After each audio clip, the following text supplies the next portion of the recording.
Hola chicos, soy Apa y en este video les voy a hablar sobre la diferencia entre las bonificaciones y los refuerzos de las habilidades y armamentos. Los dejo con la intro y empezamos.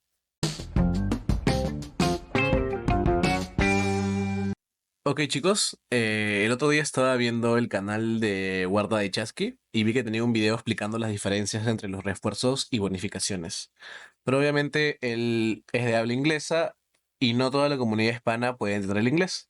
Entonces decidí hacer este video para explicarlo en español. Igual les dejo su canal en la descripción por si desean ir a verlo. Ahora sí, empecemos.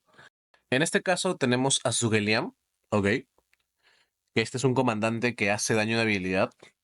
Y en su tercera habilidad nos dice que él recibe una bonificación de daño de habilidad del 20%, ok. En el texto de la habilidad dice, provoca un 20% más de daño de habilidad. Cada vez que encontremos la palabra más en el texto de la habilidad, significa que es una bonificación, ok. Por otro lado, ¿dónde encontramos los refuerzos? Los refuerzos los solemos encontrar en los armamentos. Por ejemplo, este de aquí dice que te da un refuerzo del 5% en el daño de habilidad que provoca nuestra tropa.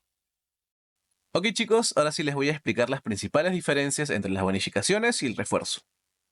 Para eso tenemos este cuadro que nos va a ayudar a hacer la explicación más sencilla. La estadística base de bonificación de daño de habilidad de esta marcha es de 100%. Le sumamos el 20% de la tercera habilidad de Sugeliam, más el 20% de la habilidad de Hermann. Esto se suma directamente a la estadística base, lo que nos da 140 de bonificación al daño de habilidad. Entonces, podemos saber que todo lo que diga más o bonificación de daño de habilidad en cualquiera de las habilidades de los comandantes, se suma a esta estadística. ¿Ok? También, por ejemplo, este armamento de aquí, que se llama Impudor, dice que nos da un 2.5% de daño de habilidad. ¿Ok? Tiene la palabra más de daño de habilidad. Entonces esto se suma a la estadística anterior. Entonces esta marcha con este armamento nos daría 142.5 de bonificación de daño de habilidad. ¿Cuál es la gran diferencia con los refuerzos y por qué los refuerzos están tan rotos? Es la siguiente.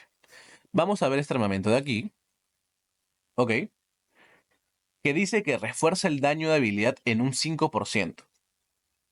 Algunas personas piensan que este 5% debería sumarse al 140% previo del cuadro y el total sería 145%.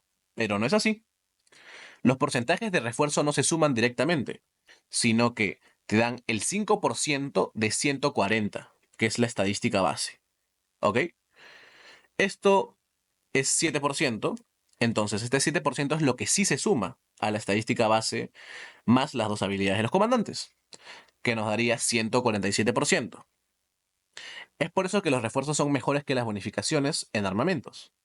Por ejemplo, si venimos a ver estas tres inscripciones de cuña, cazador, que nos da el 5% de refuerzo de dañabilidad, imparable, que nos da otro 5% de refuerzo, y intrépido, que nos da un refuerzo del 10% de dañabilidad, tenemos 20% de refuerzo del daño de habilidad, que en este caso sería el 20% de 140, que sería 28% de bonificación de daño de habilidad.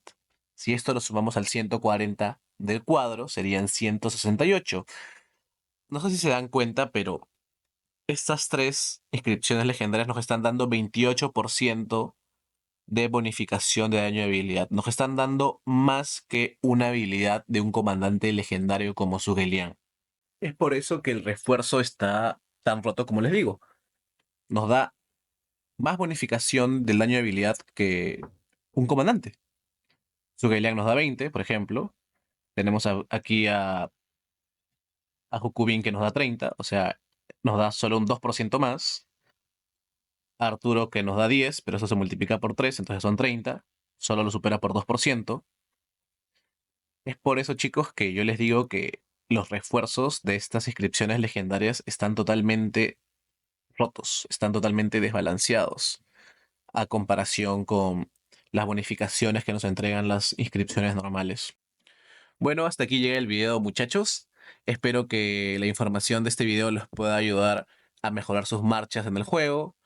También les voy a pedir que por favor le den like y se suscriban. Esto me ayuda bastante a que este contenido lo puedan ver más jugadores de Rise of Kingdoms y me motiva también a seguir subiendo más contenido de este juego que a todos nos gusta. No se olviden que les dejo el link del canal de Guarda de Chasqui que me inspiró a hacer este video para que puedan visitarlo y eso sería todo. Hasta luego.